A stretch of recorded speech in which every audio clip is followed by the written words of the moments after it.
اس لیے میرا جی چاہتا ہے کہ میں عرس اور اس کی اہمیت کو جو ہے بیان کروں، جس کا اس آیت سے بہت گہرا ہے۔ یہ حدیث پاک بڑی مشہور حدیث ہے، بخاری میں بھی ہے، مسلم میں بھی ہے، اور حضرت سیدنا ابو عیسیٰ ترمذی نے تو بڑی تفصیل کے ساتھ اس حدیث کو جمع کیا ہے۔ علامہ نووی نے مسلم کے حاشیے میں بھی اس حدیث کا بہت لمبا خلاصہ پیش کیا ہے۔ الگ الگ طرق سے یہ حدیث پاک ہے، اور میں ساری حدیثوں کو جمع کر کے ایک مضمون واقعہ ہوتا ہے، ایک مضمون 8-10 حدیثوں کو جمع کر کے ایک مضمون واقعہ، مضمون جملہ بھی پیش کر رہا ہوں، بس اس یقین کے ساتھ کہ اللہ کرے اگر کوئی کینہ لے کے آیا ہو تو مصطفیٰ کے صدقے میں مدینہ لے کے آیا۔ توجہ چاہوں، ایک دن حضور نے اپنے تمام صحابہ کو جمع کیا۔ کون صحابہ؟ ان میں کوئی صداقت کا علم بردار ہے، کوئی عدالت کا پیکر، کوئی سخاوت کا پہلے بے قرار ہے تو کوئی شجاعت کا بدلے شہید ہے، کوئی علی ہے تو کوئی ولی، سب کچھ ہے۔ حدیث کے راوی جناب ابو ہریرہ بھی عرض کرتے ہیں حضور لماذا جمعتنا یا رسول اللہ صلی اللہ علیہ وسلم، آپ نے ہم سب کو کیوں جمع کیا ہے؟ آج کوئی خاص دن ہے کیا؟ Is there any significance of the day؟ کوئی خاص؟ ہاں بہت خاص دن، تم بھول گئے 1 سال ہو چکے ہیں میرے چچا کی شہادت کو، سرکار سید الشہداء امیر حمزہ کی شہادت کو 1 سال ہو چکے ہیں۔ 1 سال پہلے احد کا سلطان امیر مدینہ میرا چچا جان کافروں کے ہاتھوں شہید ہوا۔ آج وہ دن جس دن شہدائے احد شہید ہوئے، آج کوئی معمولی دن نہیں، اس لیے میں نے سب کو جمع کیا ہے کہ آج اپنے گھروں کو چھوڑو اور چلو قبرستان احد کی طرف۔ تاریخ گواہ ہے میرے دوست، جلوس نکلا، کیا نکلا؟ جلوس نکلا۔ طبقات ابن سعد کی روایت، جلوس نکلا، اس جلوس کی عظمت اور نور و نکات پہ میں قربان۔ ہمیں جلوس تو مصطفیٰ کا ہم بھی نکالتے ہیں، ربیع النور میں نکالتے ہیں، پوری دنیا میں نکلتا ہے، مگر خدا کی قسم ایسا جلوس محمدی اس نیل گگن چشم فلک اور زمین و آسمان نے نہیں دیکھا ہوگا جس جلوس محمدی کی قیادت خود میرے آقا فرمایا۔ صحابہ کرام بھی چشم شمع نبوت کا پروانہ وار طواف کرتے کرتے سرکار کو لے جا رہے ہیں۔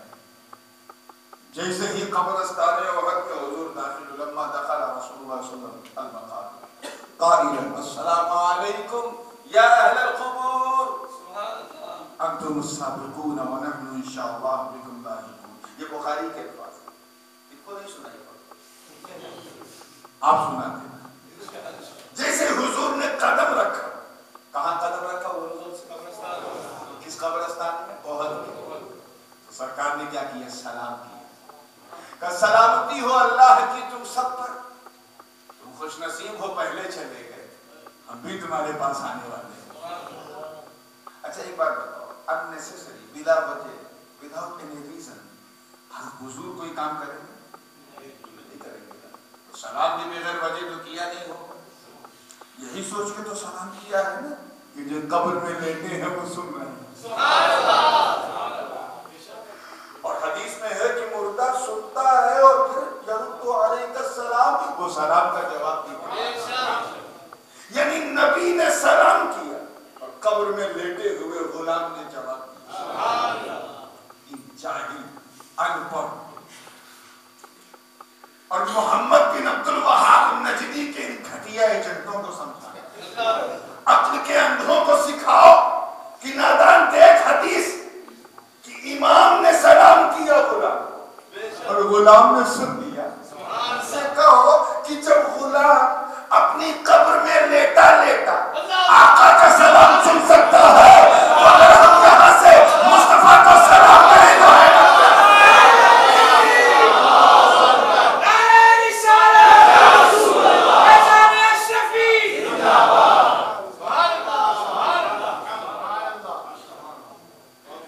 تصویر کا ایک دوسرا رخ دیکھیے.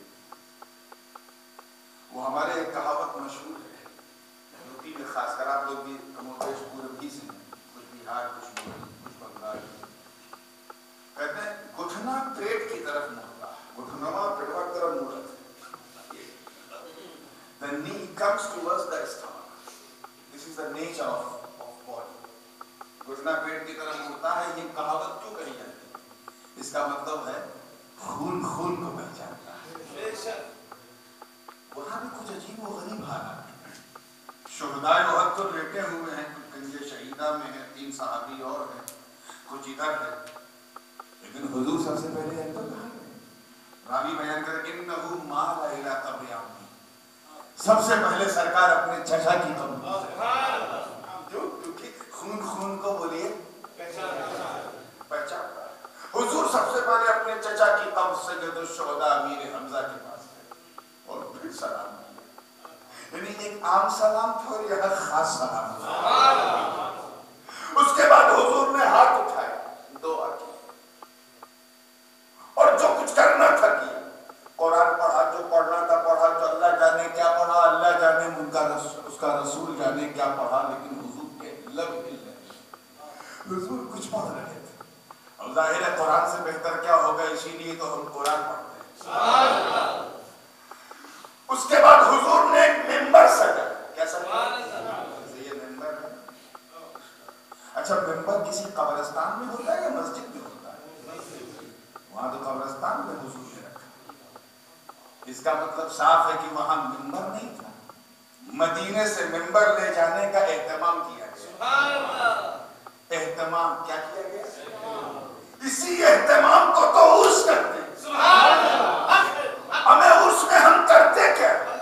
قبر کی زیارت کرتے ہیں جو نبی نے کیا، سلام کرتے ہیں جو نبی نے کیا، عقیدت کا خراج پیش کرتے ہیں جو نبی نے کیا، تلاوت کرتے ہیں جو نبی نے کیا، ایصال ثواب کرتے ہیں جو نبی نے کیا، منبر سجاتے ہیں جو نبی نے کیا، خطبہ دیتے ہیں جو نبی نے کیا، تقریر کرتے ہیں جو نبی نے کیا، حمد کرتے ہیں جو نبی نے کیا، نعت پڑھتے ہیں جو نبی نے کیا، ذکر کرتے ہیں جو نبی نے کیا. تو ہم نے کون سا نیا کام کیا؟ بدعت کہنے والے بدعتیوں سے کہنا کہ رسمیں بدل سکتی، رواج بدل سکتا ہے، کسٹم بدل سکتا ہے، سنت نہیں بدلتی. ان سے کہہ دینا عرس کرنا بدعت نہیں، مصطفیٰ کی سنت. مصطفیٰ کی سنت ہے. اچھا، ایک بات بتاؤ، حضرت امیر حمزہ رضی اللہ تعالیٰ سارے شہیدوں کی شہادت سید الشہداء. اب یہیں سے آپ اندازہ لگا لو کہ حضرت امام حسین کو پوری امت سید الشہداء کہتی ہے. اور امیر حمزہ کی شان سنو، اللہ، انہیں حضور سید الشہداء کہتے ہیں. امی کان سید الشہداء، میرا چچا شہیدوں کا سردار. صاحب امامت ہیں، فضیلت والے ہیں، سب کچھ ہیں، مگر حضور سے بڑے نہیں. حضور کے امتی ہیں، غلام ہیں. کیا ہے؟ بولو زور سے بولو. سرکار کے سگے چچا ہیں مگر غلام ہیں. لوریاں سنا سنا کے آقا کو بچپن میں سلایا ہے مگر غلام ہیں. پیٹھ پہ بٹھا کے گھمایا ہے مگر نبی کے غلام ہیں. سینے پہ لٹایا ہے مگر نبی کے غلام ہیں. انگلی پکڑ پکڑ کے آقا کو چلنا سکھایا ہے مگر نبی کے غلام.